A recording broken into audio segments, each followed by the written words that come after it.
नमस्कार दोस्तों, मैं गौरव शुक्ला आज लेकर आया हूं जीके डेटा पर भारतीय संविधान में अनुच्छेद। कौन सा अनुच्छेद किससे क्या कहता है, आज की इस वीडियो की थीम रहेगी।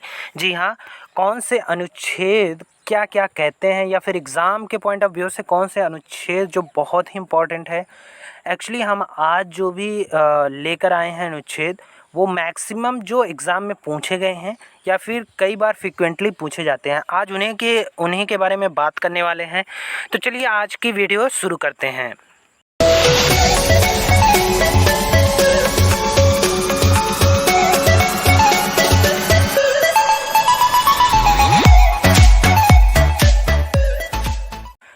तो सबसे पहले संविधान में महत्वपूर्ण जो अनुच्छेद हैं, उनमें सबसे पहले ये बात कर लेते हैं कि पूरे संविधान में हमारे अनुच्छेद कितने हैं, या कितने भाग हैं, या कितनी अनुसूचियां हैं। तो अगर बात करें संविधान में भाग की, तो कुल मिलाकर 22 भाग हैं और 395 अनुच्छेद और 12 अनुसूचियाँ हैं। तो अगर इसमें बात करें कि करेंटली में अगर इसमें बात करें तो 400 से ज़्यादा अनुच्छेद हैं। बट जो भी संविधान संशोधन के द्वारा अनुच्छेद बढ़ाए गए हैं, वो दोस्तों 395 ए या 368 ए बी ऐसे करके बढ़ाए गए हैं। क्योंकि मूल जो संविधान हमारा जो मूल अनुच्छेद है, उनमें जो भी चेंजेस आते हैं, जो भी नया अनुच्छेद ऐड किया जाता है, वो ए बी सी करके किया जाता है। तो यहाँ पे जो मूल अनुच्छेद हैं, उनके बारे में अगर बात करें तो वो 395 ही हैं। तो अब आगे बात करते हैं कि अगर भाग की बात करें तो कुल 22 भाग हैं, जिसमें हमारा 1 से 4 जो है वो पहले भाग में है, दूसरे भाग में 5 से 11 और तीसरे भाग में 12 से 35, चौथे भाग में 51 ए, फोर्थ ए से 51 ए, जहाँ ये स्वर्ण सिंह समिति के सिफारिश पर 1976 में 42वें संविधान संशोधन के तहत शामिल किया गया है। यहाँ पे पहले मौलिक कर्तव्य नहीं था। तो पहले भाग की अगर बात की जाए तो पहले भाग में दोस्तों संघ एवं उसके राज्य क्षेत्र की बात की जाती है। जो सबसे पहला अनुच्छेद है, भारत के राज्यों का संघ है, जो ये बतलाता है कि भारत में या इंडिया में कई राज्य हैं जिनका वह एक संघ है। अगर किसी नए राज्य का प्रवेश करना हो, या फिर किसी नए राज्य का गठन करना हो, या फिर किसी नए राज्य को उसमें क्या कहते हैं बनाना हो, तो वो दूसरे अनुच्छेद में बात करते हैं। और रही बात तीसरे की राज्यों के क्षेत्रों की सीमाओं और नामों का परिवर्तन, अगर किसी राज्य का नाम परिवर्तन किया जा रहा है या फिर किसी राज्य की सीमा का निर्धारण किया जा रहा है, तो वह अनुच्छेद 3 के अंतर्गत किया जाता है। नेक्स्ट भाग में चलते हैं। नेक्स्ट भाग है 5 से 11 दोस्तों। यहाँ पे बहुत ही अच्छी ट्रिक भी है हमारे पास, नागरिकता से रिलेटेड है। जो हमारी नागरिकता मिलती है, जो इंडियन कॉन्स्टिट्यूशन में हमारी जो नागरिकता के बारे में बात की जाती है, वो अनुच्छेद 5 से और 11 के बीच में की जाती है।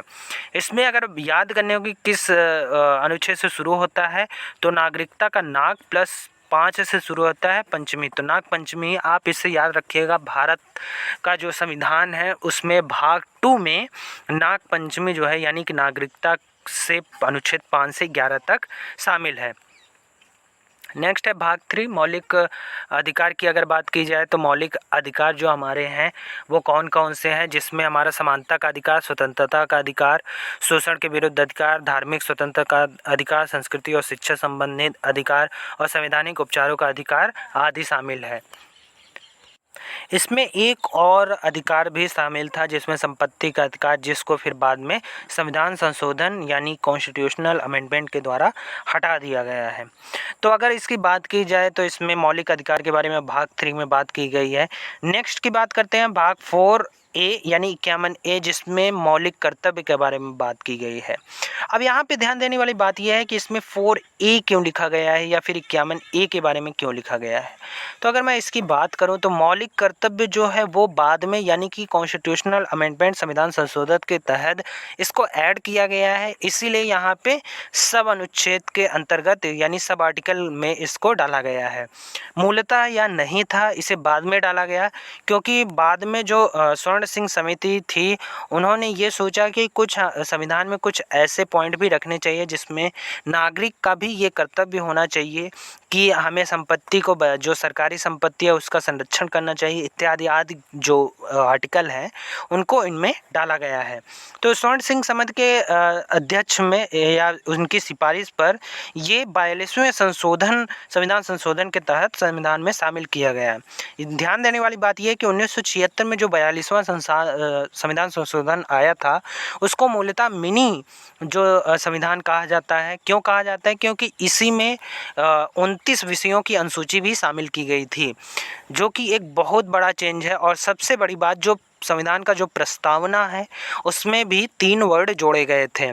तो ये ध्यान देने वाली बात है दोस्तों। पॉइंट एग्जाम के पॉइंट ऑफ व्यू से यहाँ बहुत सारे क्वेश्चन बन सकते हैं और इसके चांसेस भी हैं। नेक्स्ट स्लाइड में चलते हैं, भाग 5 की बात करते हैं। भाग 5 जो है 52 से 151 तक है और भाग 6 जो है 152 से 237 तक है। यहाँ हम लोग राष्ट्रपति और राज्यपाल के बारे में दोनों को एक साथ कवर करेंगे। क्यों करेंगे एक साथ कवर? इसका भी एक कारण है, यहाँ पे ट्रिक है दोस्तों। क्योंकि अगर राष्ट्रपति की बात की जाए तो जैसे केंद्र में राष्ट्रपति का कार्य होता है, ठीक उसी प्रकार राज्य सरकार में राज्यपाल का काम होता है। तो इसलिए हम लोग ये एक साथ इसको पूरा करने वाले हैं। तो अगर बात की जाए कि अनुच्छेद 52 में राष्ट्रपति पद के बारे में बात की गई है, अनुच्छेद 53 में उसके शक्ति कार्य के बारे में और अनुच्छेद 54 में उसके निर्वाचन के बारे में। तो ये जो इनके अनुच्छेद हैं ये बहुत ज़्यादा क्वेश्चन में पूछे जाते हैं। जैसे कि एक अभी रिसेंटली एग्ज़ाम में पूछा गया था कि राष्ट्रपति पद के बारे में संविधान में किस अनुच्छेद में वर्णन है, या राष्ट्रपति पद के बारे में कौन सा अनुच्छेद है जो राष्ट्रपति पद के बारे में बताता है। तो अब आपके ऑप्शन होंगे जो होंगे वो 52 होगा, या फिर 53 होगा, या फिर 54 होगा, या फिर 55 होगा। ऐसे करके ऑप्शन देते हैं तो बहुत कन्फ्यूज़न वाले ऑप्शन देते हैं, इसलिए आप लोग याद रखिएगा कि यहाँ पे कौन सा ऑप्शन सही होगा, 52। ठीक है।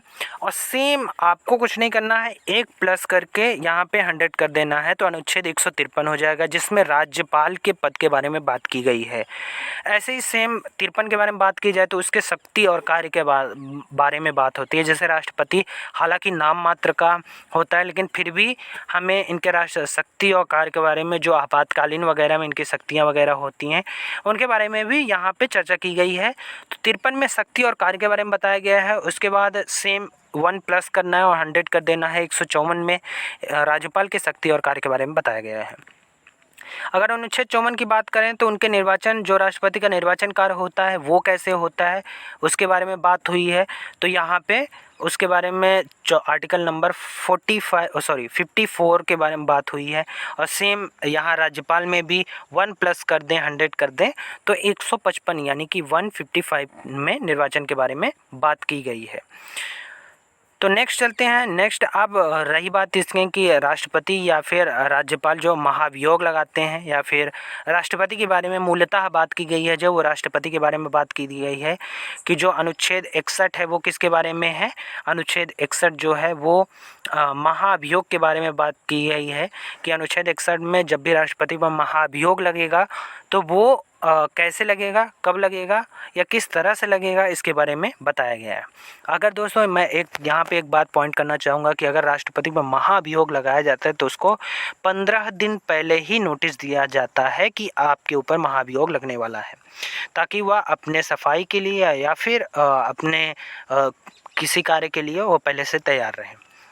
तो नेक्स्ट बात करते हैं अनुच्छेद 72, जो बहुत ही ज़्यादा क्वेश्चन पूछा जाता है। हालांकि ये लो लेवल में क्वेश्चन बहुत ज़्यादा कई बार पूछा गया है एंट्रेंस एग्ज़ामों वगैरह में, कि अगर किसी सज़ा को माफ़ कराना हो या फिर क्षमा दान करवाना हो तो वह आर्टिकल नंबर कौन सा है, या राष्ट्रपति अगर चाहे तो किसी को क्षमादान यानी कि फांसी से उतरवा सकता है या मृत्यु दंड से बचा सकता है, तो वो किस आर्टिकल के तहत बचा सकता है।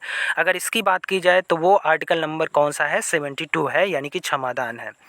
नेक्स्ट बात करते हैं अनुच्छेद नंबर 1, 2, 3 यानी 123 जो है, अगर कोई भी कानून या कोई भी अध्यादेश लाया जाता है तो वह किस आर्टिकल के अंतर्गत लाया जाता है। हालांकि इसको अगर क्वेश्चन में पूछा जाता है, अभी हाल ही में इस क्वेश्चन को पूछा गया है, तो वो इस तरह से नहीं, इसको थोड़ा सा घुमा के क्वेश्चन पूछा जाता है कि हाल ही में जो कानून पारित हुआ या अध्यादेश पारित हुआ है या जो भी अध्यादेश पारित हुए हैं उनसे रिलेटेड पूछा जाता है कि यह अध्यादेश जो पारित हुआ है इसका वर्णन किस अनुच्छेद में मिलता है। तो ऐसे करके क्वेश्चन घुमा के पूछा भी जा सकता है। तो आप लोग याद रखिएगा कि 123 जो है अध्यादेश पारित करने का एक आर्टिकल है। नेक्स्ट बात करते हैं अनुच्छेद नंबर 143 जिसमें सुप्रीम कोर्ट से सलाह लेने की बात की गई है। यानी कि कोई भी अध्यादेश या कोई भी कानून बनाने से पहले अगर वो चाहें तो सुप्रीम कोर्ट से सलाह ले सकते हैं। लेकिन ध्यान रखने वाली बात यह है कि सुप्रीम कोर्ट से सलाह लेने में वो लोग बाध्य नहीं होते। यानी कि जो भी सलाह दी जाती है केवल वो सलाह के तौर पे होती है, ना कि वो आदेश होता है या फिर उसको मानना कतई ये क्या कहते हैं ज़रूरी नहीं होता कि उसको मानना पड़ेगा।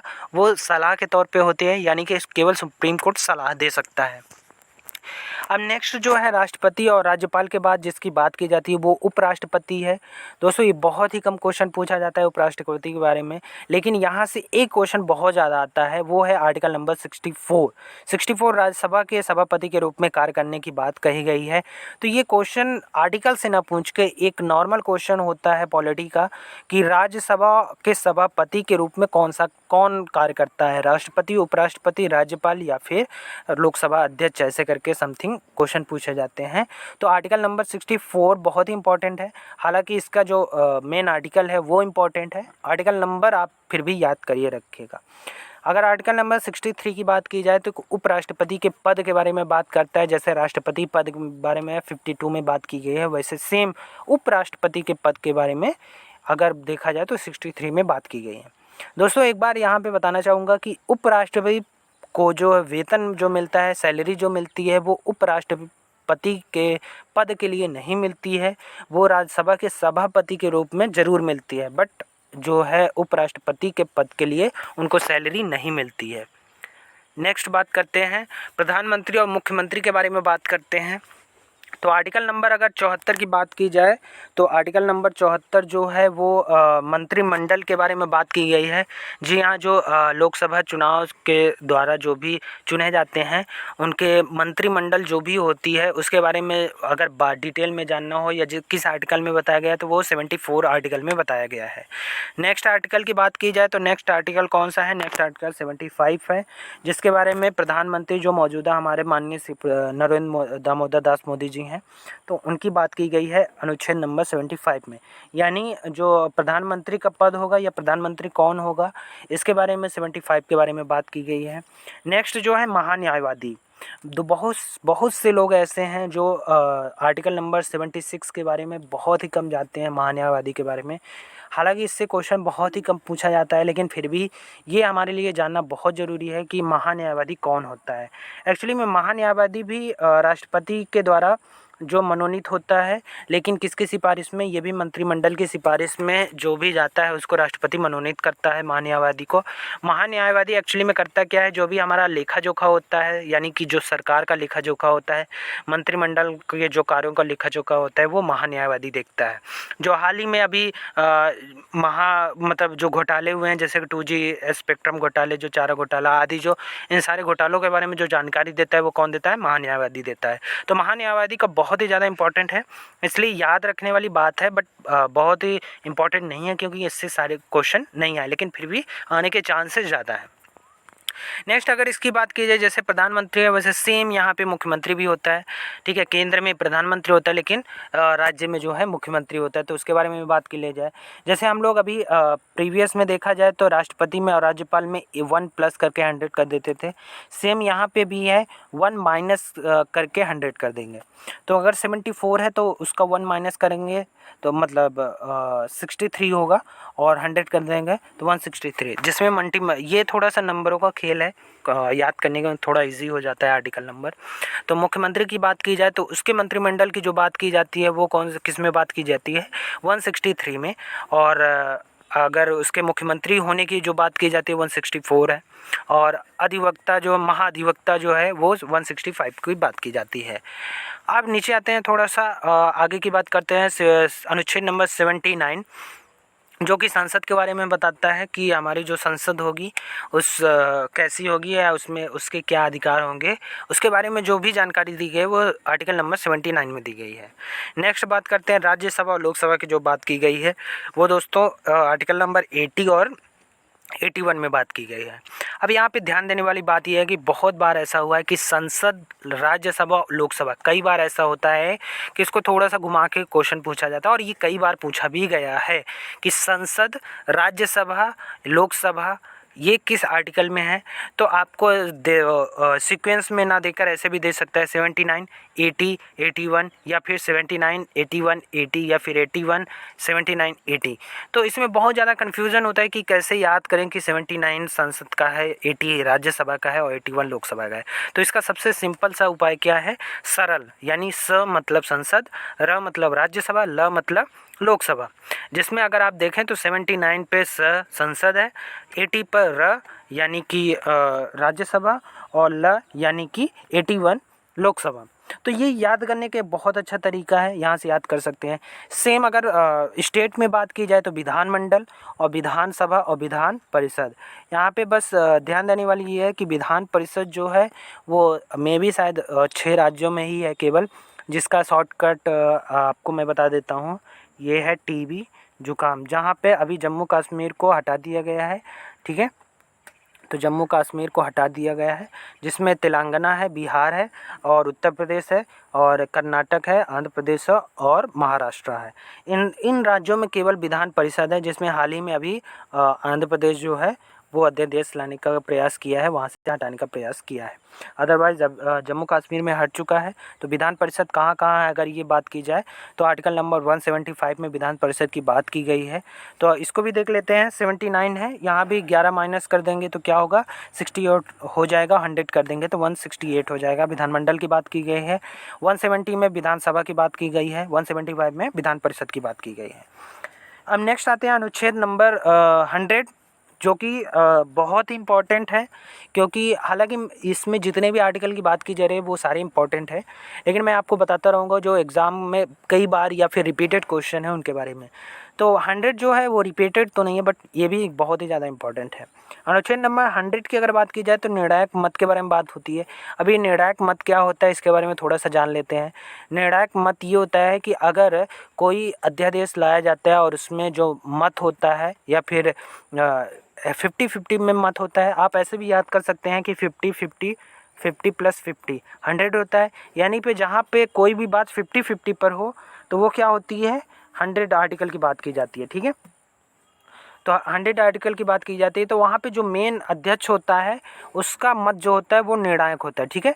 उसका जो मत होता है वो क्या होता है, निर्णायक होता है। यानी वो जिसकी तरफ भी अपना मत देता है वही निर्णायक मत है। इसकी जो बात की गई है वो आर्टिकल नंबर किस में बात की गई है, 100 में बात की गई, ठीक है। नेक्स्ट बात कर लेते हैं। नेक्स्ट हमारा है 108 यानी अनुच्छेद नंबर 108, जिसमें संयुक्त अधिवेशन की बात की गई है। कई बार ऐसा तो होता है कि कोई भी अध्यादेश, कोई भी कानून जब संशोधन अमेंडमेंट होता है, सॉरी कॉन्स्टिट्यूशनल अमेंडमेंट होता है यानी संविधान संशोधन होता है, तो कई बार होता है कि राज्यसभा या लोकसभा में अटका हुआ होता है। लेकिन अगर उसको पारित करना होता है तो हम संयुक्त अधिवेशन बुला सकते हैं, यानी कि राज्यसभा लोकसभा दोनों को साथ में बुला सकते हैं। तो इसके बारे में जो बात की गई है वो किस में बात की गई है, 108 में बात की गई है। नेक्स्ट बात कर लेते हैं। नेक्स्ट अनुच्छेद नंबर 110 यानी कि 110 जो धन अधिवेशन है, और अनुच्छेद नंबर 117 वित्त अधिवेशन। ये बहुत ही इंपॉर्टेंट है और बहुत ही कंफ्यूजिंग टॉपिक है। इससे दोस्तों बहुत ही बार क्वेश्चन पूछा गया रिपीटेड। ये इंपॉर्टेंट क्वेश्चन है, इसको पॉइंट आउट कर लीजिएगा। क्यों? क्योंकि इसमें आपको ये पूछा जाता है कि जो धन अधिवेशन है या फिर वित्त अधिवेशन है, इन दोनों में अंतर क्या है। तो धन अधिवेशन और वित्त अधिवेशन में नॉर्मली एक छोटा सा क्या कह सकते हैं कि डिफरेंस है। वो क्या है मैं बता देता हूँ। धन अधिवेशन जो होता है कि सरकार जो होती है उसको कितना धन कहाँ से कैसे कलेक्ट करना है, यानी जो टैक्सेस होते हैं, जीएसटी वगैरह होती हैं, या फिर सरकार के खजाने में धन कहाँ से आएगा, इसका जो नियम होता है या लेखा जोखा होता है वो क्या होता है, धन अधिवेशन। जो भी अधिवेशन होता है इसका वो धन अधिवेशन होता है। बट यही धन जो एक कलेक्टेड होता है गवर्नमेंट के कोष में या फिर गवर्नमेंट के पास, ये धन को जनता में या फिर विकास में कैसे खर्च करना है, इसका जो लेखा जोखा होता है वो किस में होता है, वित्त विधेयक में। तो ये दोनों जो बजट हमारा पेश होता है उसमें हमारा वित्त विधेयक जो होता है वो भी पारित होता है अलग से। तो वो वित्त विधेयक जो होता है किस में कितना पैसा लगेगा वो चीज़ हमारा, तो ये एक तरीके से खर्चे के लिए होता है और ये कमाने के लिए होता है अगर इन जनरल बात की जाए सरकार के संदर्भ में। तो नेक्स्ट आर्टिकल के बारे में बात कर लेते हैं। नेक्स्ट आर्टिकल है जो 112 के बारे में, जो बजट के बारे में बात करें, जो साल में जो एक बार बजट आता है। तो अगर बजट की बात की जाए तो साल में जो फरवरी और अप्रैल के शुरुआती दिन में बजट पेश होता है। तो उसमें हमारे जो बजट होते हैं किसको कितना पैसा मिलने वाला है, तो मूलतः जो होता है वो साल भर के लिए एक पैसा एक सीट बनाई जाती है जिसमें ये बताया जाता है कि कितने रुपए किस विभाग में खर्च होंगे। तो ये जो होता है ये बजट पेश करने का एक अनुच्छेद होता है जो 112 में है।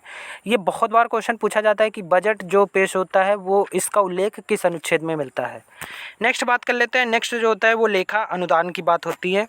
नेक्स्ट जो होता है आर्टिकल वो 116 नंबर है। लेखा अनुदान की जो बात अब होती है, लेखा अनुदान क्या होता है, जैसे दोस्तों इसके सिंपल से ये एक बात बताना चाहूँगा कि जो जैसे मान लीजिए कि बजट जो होता है वो पेश हो जाता है, लेकिन साल भर के लिए जैसे अगर कुछ एक्स्ट्रा हमारे पैसा लगने हो, कुछ एक्स्ट्रा हमें कुछ इनबिल्ड करना हो या कुछ एक्स्ट्रा पैसे कहीं पे लगाने हो, तो वो जो एक्स्ट्रा लेखा जोखा होता है वो हमारा लेखा अनुदान जो होता है वहाँ से होता है।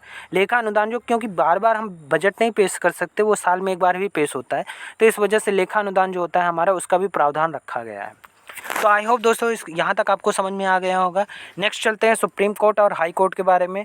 यहाँ से भी बहुत बार क्वेश्चन करेंटली में पूछे गए हैं। करंट से क्वेश्चन बहुत ज़्यादा आते हैं क्योंकि सुप्रीम कोर्ट या हाई कोर्ट से जो हमारे ऑर्डर निकलते हैं तो उनसे रिलेटेड ना कि करंट अफेयर, साथ ही साथ आर्टिकल से भी कई बार क्वेश्चन पूछे जाते हैं।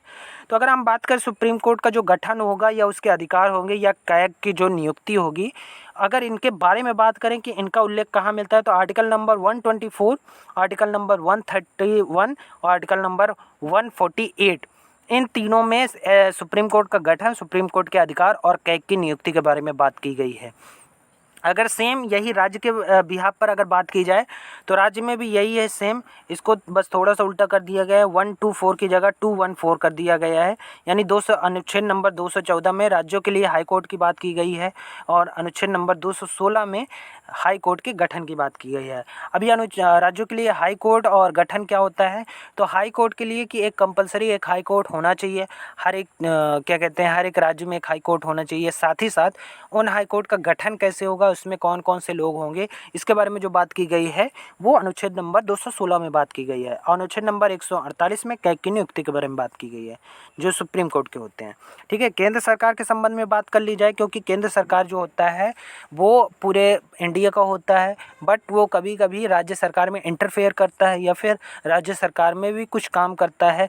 तो उन्हीं के बारे में यहाँ पे कुछ आर्टिकल हैं, क्योंकि ये बहुत इंपॉर्टेंट इसलिए भी है क्योंकि कई बार क्या होता है कि संबंध बताने के लिए भी हमसे आर्टिकल पूछ लेता है कि केंद्र सरकार और राज्य सरकार में जो नियम है, मतलब एक रिलेशन है, वो किस आर्टिकल में बताया जाता है। तो यहाँ पे आप देख लीजिए अनुच्छेद नंबर 249 में जो है राज्य सूची विषय पर कानून बनाने की शक्ति देता है। यानी कई ऐसे मोमेंट होते हैं जहाँ पे केंद्र सरकार आर्टिकल नंबर 249 के तहत राज्य सूची में विषय कानून बना सकता है। फिर नेक्स्ट बात करते हैं अनुच्छेद नंबर 250 यानी कि 250 में आपातकालीन के दौरान राज्य सूची विषय पर कानून बनाने की शक्ति।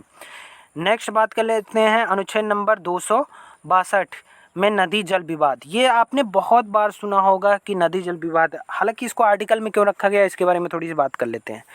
ये इसलिए कि कई बार ऐसे होते हैं कि जैसे गंगा, यमुना या कई नदियां ऐसी होती हैं जो एक राज्य से होकर दूसरे राज्य में जाती हैं। अब इनमें जल विवाद बहुत होता है कि अगर किसी राज्य ने बांध बना लिया या फिर पानी को रोक लिया, तो नेक्स्ट जो जिस राज्य में वो नदी जाती है तो उसका ये कहना होता है कि हमें पर्याप्त पानी नहीं मिल रहा है। तो उसका निपटारा जो होता है वो अनुच्छेद नंबर किस से होता है, 262 यानी कि 262 नंबर से होता है। अंतर्राज्यीय परिषद की जो बात की गई है वो किस में बात की गई है, आर्टिकल नंबर 263। अगर वित्त आयोग के बारे में बात की जाए तो वित्त आयोग के बारे में जो बात की गई है वो किस में बात की गई है, 280 के बारे में बात की गई है। अब मेन जो आता है कि आर्टिकल नंबर 312 में यानी कि 312 में अखिल भारतीय सेवा, यहाँ पे ध्यान दीजिएगा IAS, IPS और IFS। यहाँ पे IFS में बहुत ही ज़्यादा कन्फ्यूज़न होता है। IFS जो होता है वो 2 सर्विस होती है, एक होता है इंडियन फॉरेन सर्विस या फिर इंडियन फॉरेस्ट सर्विस। तो जो यहाँ पे IFS है वो फॉरेस्ट सर्विस है, ना कि फॉरेन सर्विस है, ठीक है। अनुच्छेद नंबर 315 की अगर बात की जाए तो संघ एवं राज्य के लिए लोक सेवा आयोग यानी कि जो स्टेट PCS होता है, पब्लिक सर्विस कमीशन होता है, उसके बारे में बात की गई है आर्टिकल नंबर 315 में। तो जो स्टेट में देने जा रहे हैं उनको ये बहुत इंपॉर्टेंट है। ये केंद्र वाले जो जितने भी आर्टिकल हैं ये बहुत बार पूछे जाते हैं और हाई लेवल के क्वेश्चन इसमें से अब बनते हैं। हालांकि सिंपल नहीं होते, थोड़े से घुमा के बनाए जाते हैं क्वेश्चन, बट आप इनको देख लीजिएगा। नेक्स्ट स्लाइड में चलते हैं। नेक्स्ट में क्या है, निर्वाचन आयोग के बारे में बात की गई है, राजभाषा और आपातकाल और संविधान संशोधन के बारे में बात की गई है। दोस्तों अब लास्ट है, केवल लास्ट में बात कर लेते हैं। निर्वाचन आयोग जो होता है यानी कि चुनाव, एक तरीके से चुनाव कैसे करवाना है आदि का जो होता है उसके बारे में बात की गई है। 324 में निर्वाचन आयोग के बारे में बात की गई है। राज्य भाषा, यहाँ पे ध्यान दीजिएगा, राष्ट्रभाषा नहीं है, राज्य भाषा। हिंदी को जो है राज्य भाषा के तौर पर अपनाया गया या राज्य भाषा बताता है कौन सा आर्टिकल, 343। और लिपि जो है वो कौन सी रहेगी, देवनागरी लिपि होती है, इसमें ये बताया गया है। अगर बात की जाए आपातकाल की, जो राष्ट्रीय आपातकाल लगता है, जैसे इंदिरा गांधी के समय इमरजेंसी लगी थी, तो उसमें बात की जाए तो 352 में राष्ट्रीय आपातकाल लगता है, ठीक है। 356 में राष्ट्रपति शासन लगता है और 360 में वित्तीय आपातकाल लगता है। अगर इसमें बात की जाए आर्टिकल नंबर 352 तो वो भी लग चुका है और 356 वो भी लग चुका है। जब इंटरनल बहुत ज़्यादा शांति हो जाती है या फिर युद्ध के जो आसार होते हैं अगर वो दिखाई देते हैं तो वो हमारे राष्ट्रपति शासन वहाँ लग जाता है। बट अभी तक जो है वित्तीय जो आपातकाल है वो अभी तक पूरे भारत में अभी भी एक भी बार नहीं लगा है। तो अब संविधान संशोधन के बारे में बात की जाए कि संविधान में जो संशोधन की जाए तो वो आर्टिकल नंबर, जो संविधान जितने भी संविधान संशोधन होंगे, कैसे होंगे, कहाँ होंगे, तो ये सारी बातें जो की गई हैं वो आर्टिकल नंबर किस में बात की गई है, 368। ये बहुत ही ज़्यादा इंपॉर्टेंट है। क्यों इंपॉर्टेंट है, क्योंकि कई बार क्वेश्चन हमसे ये पूछा जाता है कि अभी तक जो भी संविधान संशोधन हुए हैं उनकी जानकारी, या फिर संविधान संशोधन होगा तो कैसे होगा, उसकी जानकारी किस अनुच्छेद में दी गई है, तो आर्टिकल नंबर 368 में दी गई है, ठीक है। नेक्स्ट बात कर लेते हैं। नेक्स्ट जो अन्य महत्वपूर्ण जो 4, इसमें बहुत ही ज़्यादा क्वेश्चन इनडायरेक्टली आपसे या डायरेक्टली क्वेश्चन पूछे जाते हैं कि जो छुआछूत का जो अंत है उस किस आर्टिकल में बात की गई है, आर्टिकल नंबर 17 में बात की गई है, ठीक है। जो अल्पसंख्यक के हितों की संरक्षण की बात की गई है यानी प्रोटेक्शन ऑफ माइनॉरिटी की जो बात की गई है वो आर्टिकल नंबर 29 के बारे में बात की गई है, ठीक है। पंचायती राज प्रणाली जो कि जो पूरे ग्राम स्तर पर है पंचायती राज प्रणाली, उसकी जो बात की गई है वो किस में बात की गई है, अनुच्छेद नंबर 40 में बात की गई है। और लास्ट जो है अनुच्छेद नंबर 32 यानी संवैधानिक उपचारों का अधिकार यानी heart and soul Indian constitution, जो कि ये बहुत इंपॉर्टेंट है, कई बार क्वेश्चन पूछे जाते हैं। तो आई होप दोस्तों आपको ये वीडियो पसंद आया होगा और सारे आर्टिकल जो हैं वो याद भी हो गए होंगे। अगर आपको ये वीडियो पसंद आया तो ज़रूर शेयर कीजिएगा। हम ऐसे ही अमेजिंग वीडियो लाते रहेंगे और हमें कमेंट करके ज़रूर बताइएगा कि आपको ये कैसा लगा। तो तब तक के लिए नमस्कार। हमारा वीडियो आप देखते रहिए, शेयर करिएगा, कमेंट करिएगा, लाइक करिएगा।